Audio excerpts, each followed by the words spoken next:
নমস্কার বন্ধুরা, কেমন আছেন সবাই? অনামিকাস রান্নাঘরে আপনাদের সবাইকে স্বাগত। আজ বানাবো ছোলার ডাল। আপনারা ভাববেন ছোলার ডাল এ তো সবাই বানাতে পারি আমরা, কিন্তু আপনারা মনে হয় ছোলার ডাল আলু দিয়ে কখনো খাননি। একবার করে বানিয়ে দেখুন, আশা করি ভালো লাগছে। তো আমি প্রথমে কিছুটা ছোলার ডাল সেদ্ধ করে রেখে দিয়েছি, 4টে প্রেসারে দিয়েছিলাম। আর নিয়েছি কিছুটা আলু, কিছুটা নারকেল কুচি, কিছুটা টমেটো কুচি, কিছুটা লঙ্কা কুচি আর আদা বাটা। তারপর কড়াইতে তেল দিয়ে গরম হলে ফোড়নে দিয়ে দেবো তেজপাতা, শুকনো লঙ্কা আর জিরে। ফোড়নটা একটু নাড়াচাড়া করে আমি তারপর কেটে রাখা আলুগুলো দিয়ে দেবো। কেটে রাখা আলুগুলো ভালো করে নাড়াচাড়া করে লাল লাল হয়ে গেলে তারপর আমি দিয়ে দেব হিং। হিংটা দেখুন বন্ধুরা, আমি কিন্তু প্রথমে দিইনি, কারণ প্রথমে দিলে হিঙের যে স্মেলটা সেটা একটু কমে যাবে।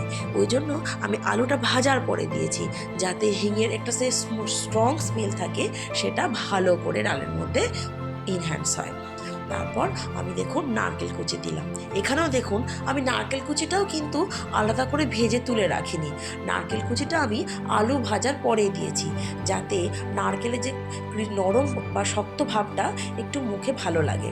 তারপর আমি দিয়ে দিয়েছি টমেটো কুচি আর লঙ্কা কুচি। দিয়ে দেওয়ার পরে সামান্য নুন দিয়ে ভালো করে নাড়াচাড়া করে আমি চাপা দিয়ে দেবো।